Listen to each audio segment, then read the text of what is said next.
Alô, amigos, bem-vindos ao Gente que Fala ao vivo, de meio-dia a 1 pela Rádio Trianon, AM 740 São Paulo, Rádio Universal, AM 810 Santos e AltV, www.altv.com.br, com reapresentação 6 horas da tarde. O nosso site www.gentequefala.com.br, nossa página Facebook/programa Gente que Fala, o Twitter @Gente que Fala AM, o WhatsApp é São Paulo, 11 974012235 e o telefone que colocamos à sua disposição também é São Paulo, 5052-6622.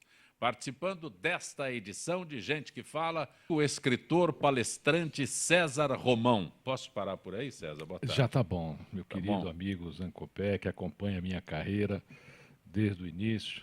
Devo muito da minha carreira a você, desde o meu primeiro livro. Viu? Você é muito gentil. Aqui no teu, como eu chamo isso, um folheto? Esse folder está um pouquinho atrasado, viu, Zancopé? Porque hoje são 50 países. 28 países. São 50 países, é. Você já anunciou quando eram em 28. Sim, né? Sim. Mas atualmente são 50 países. Mas a pergunta era exatamente essa, né? Aqui, escritor brasileiro, conferencista, que conquistou 28 países. Eu ia dizer, mas não parou aqui com 28. Esse folder ele está um pouquinho atrasado. Mas hoje já são 50 países, entre eles, inclusive a Rússia, onde eu tenho 7 títulos, né? Na Rússia nós temos 2 autores que vendem muito bem lá, que é o Paulo Coelho, que é o número 1, né? Eu sou o segundo brasileiro a entrar nesse mercado e conquistar esse mercado, com esse tema, inclusive, que é o tema espiritualidade, motivação. E eu fico impressionado de saber que posso levar aí a bandeira do Brasil a todos esses países. Você tem 2 títulos na Rússia? 7. 7. Meu nome lá é Cezap Pomal. Foi difícil decorar o meu nome em russo? Para você, né? Porque o R deles é P, é tudo, né? Sim. E aí as pessoas te chamam e te escrevem, né? Como vai? Cezap Pomal, né? E até você acostumar. E a Rússia é um país interessante, né? Não só a Rússia, outros países também. E sabe uma coisa que eu mais gosto de pegar nas mensagens que eu recebo? Eu respondo em inglês e espanhol, né? Os outros idiomas eu tenho a ajuda do professor Google. Mas é que as pessoas de todos esses países têm os mesmos problemas que os nossos. Elas falam de emprego, elas falam de relacionamento, elas falam de chefe, de esposa, de marido, de problemas políticos. Então existe aí uma unanimidade no processo de vida humana. A gente muda a região, muda o território, mas os problemas são os mesmos. O Supremo Tribunal Federal recebe hoje do Procurador-Geral da República, Rodrigo Janot, a lista de políticos e empresas citadas no esquema de corrupção da Petrobras. A relação segue para o ministro Teori Zavascki, que decidirá sobre a divulgação ou não dos nomes investigados. No meio político-econômico, o comentário é que a lista está gerando mais expectativa que a convocação para a Copa do Mundo. Por quem eu posso pedir? César Romão. A morte foi às portas de um reino e disse que passaria ali no dia seguinte e levaria 200 pessoas daquele reino. E quando a morte chegou no dia seguinte, já haviam morrido 500 pessoas. E o rei ficou muito bravo. Falou, você prometeu levar 200, já levou 500. Ele falou, olha, eu ia levar 200, mas as outras 300 morreram de susto. Então, essa história dessa lista é mais ou menos isso que ela está fazendo. Não sei por que não foi divulgada, eu acho que o povo tem o direito imediato de saber quem são essas pessoas, quem são esses políticos. Foram eleitos pelo povo, o povo elegeu, os que foram eleitos escolheram alguns que aí estão. Já está na hora do Brasil rever essa situação de corrupção. Em Portugal, quando você faz ali a colheita das azeitonas, você só derruba a azeitona se balançar a árvore, né? Hoje existem máquinas, né?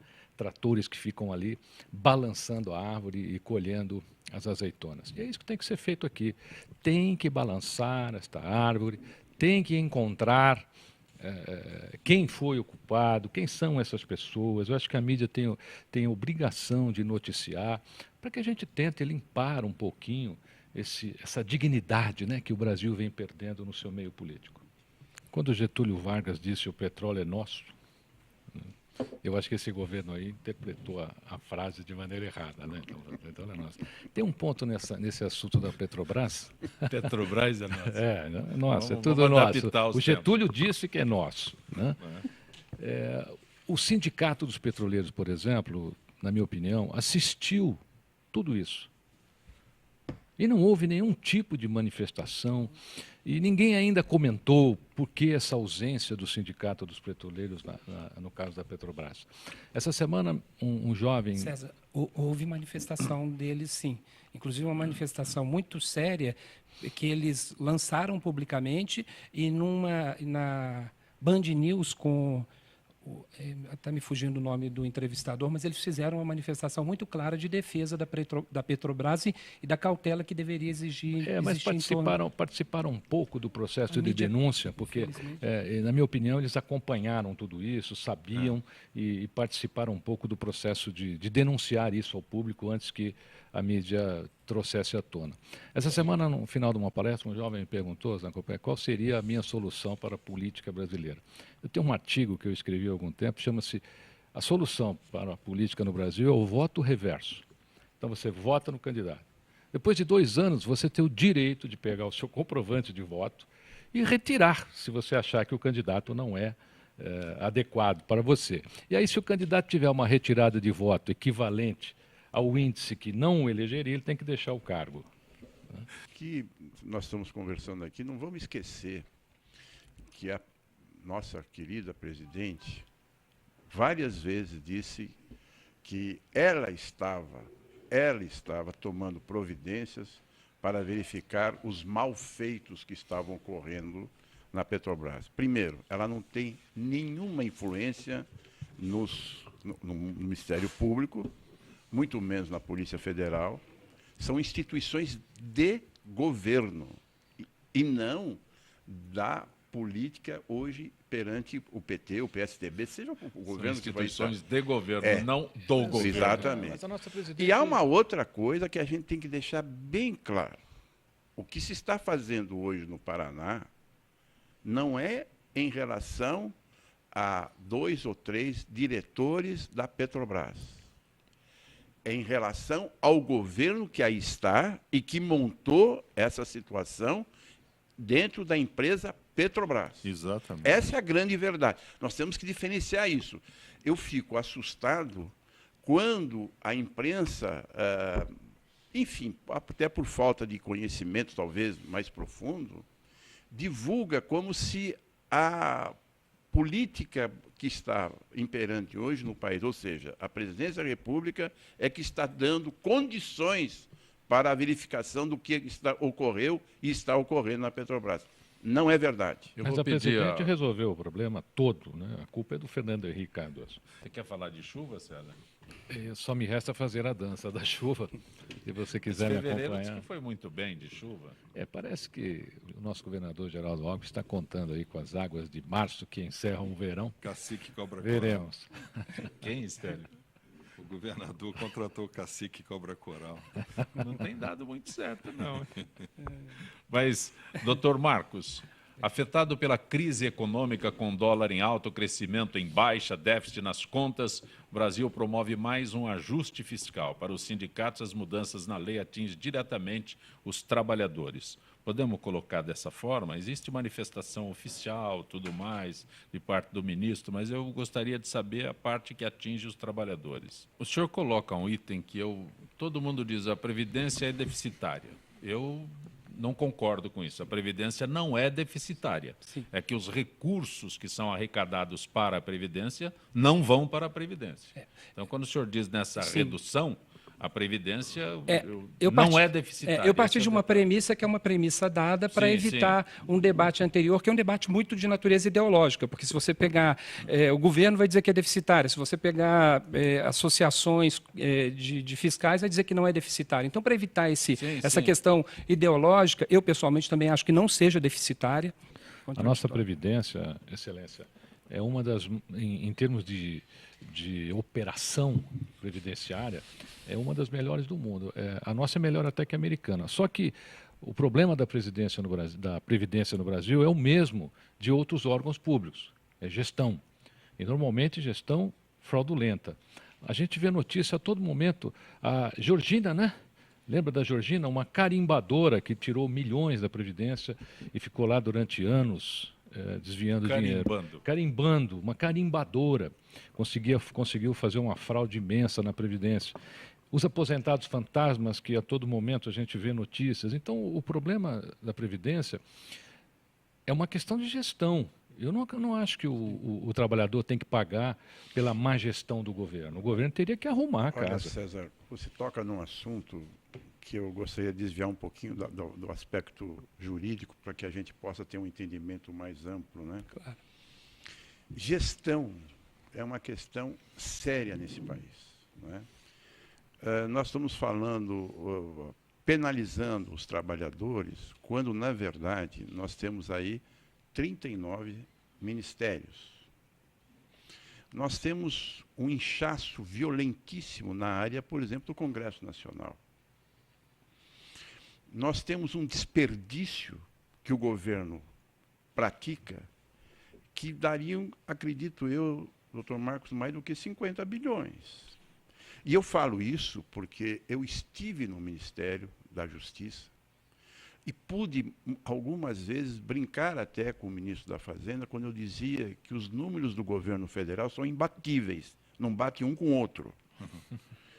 E o que aconteceu mais recentemente é que algumas das demandas trabalhistas, a primeira grande proposta aceita, foram de demandas trabalhistas, que eram aquelas que, para mim, protegiam a sociedade mais do que se imaginava, porque um sujeito dirigir 8 horas e ter mais 2 horas extras era mais ou menos sensível, mas ter mais 2 horas extras significa que ele vai ficar 14 horas ao volante.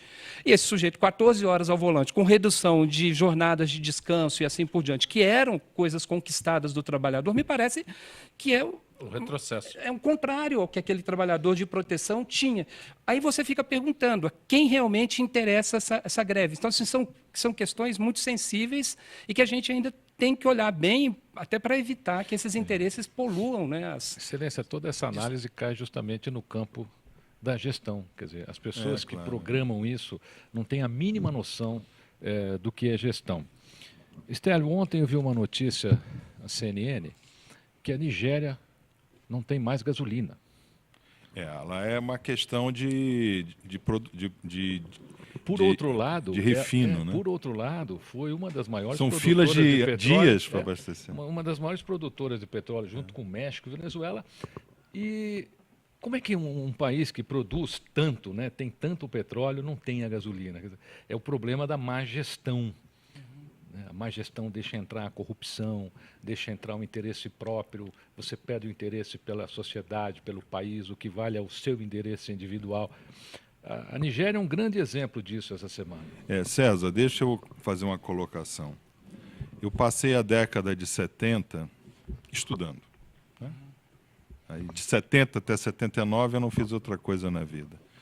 E 7 anos desse tempo, praticamente, foi no exterior, só na área de management e uma coisa chamada organizational behavior, né? Comportamento organizacional. Que no Brasil não tinha nem tradução ainda para as coisas, né? Mas fui trabalhar em multinacional, fiquei fora há muito tempo. Então, a orientação que eu recebi em Londres era: leve o nosso sistema de gestão para lá. Tá? Então, na realidade, eu era um pinpoint, né, de levar sistema de gestão. Tá? Atendia a todos os países da África inglesa, inclusive a Nigéria, e todos os países do Oriente Médio. E a grande dificuldade era levar o sistema de gestão. Por quê? Porque para o inglês só existe uma língua no planeta, que é o inglês. E o inglês falado na Inglaterra, porque eles têm até dificuldade para entender o americano, não é verdade? Então, por exemplo, o senhor comentava do programa, do debate do ministro da Energia, né? Foi o senhor, né? Isso, muito bem. Seguramente, mesmo se ele soubesse o problema, ele não ia saber como chegar na meta. E esse é o grande segredo norte-americano. Eu atendia a Guerra do Golfo em 91, e vi a logística americana. o americano, ele nasce sabendo atingir meta. Desde quando ele tem 6 anos de idade, que para ele ter um dinheiro, ele tem que saber cortar um jardim. Agora veja, meu querido Eu não amigo, tenho nós mais temos tempo. o A Cid gestão Gomes nossa diz, aqui é a seguinte, não tem mais tempo. o ministro da Educação, se você quiser ganhar dinheiro, não seja professor. Mal ele tinha assumido o ministério e solta essa. Então, César, a primeira vez que tivemos juntos, você estava lançando o teu livro, fomos apresentados, isso já faz algum tempo. um tempinho, né? 1991. De lá para cá são quantos E a gente títulos? continua amigo ainda, Graças olha a só. Deus. De lá para cá são quantos títulos? Eu escrevi 20 livros, mas eu resumi a 12, porque não há mais espaço nas livrarias no Brasil para você ter 20 títulos expostos, né? Então, até 12 ainda eles deixam em exposição. César Romão, foi muito bom Prazer tê-lo aqui foi no meu. nosso Uma honra Gente estar que aqui. Fala. Eu lamento aqueles que participaram, ligaram para a gente, não tenho tempo. Gente que fala tem na direção-geral jornalista Fausto Camunha, diretora de produção Zenilda Salvato, redação Raela Brandão Pedro Esquiavon, na pauta José Carlos Sicarelli, produção cultural Ricardo Godoy, na rádio Trianon, Neildo Neres, Cléo Rodrigues, Ricardo Valim, Benê. Na direção da UTV, Alberto Luquete, na técnica James Eduardo, Marcelo Fontan, Iago Matsumoto, Sérgio Oliveira, Arthur Endler. Estaremos de volta amanhã, meio-dia. Gratos, até lá.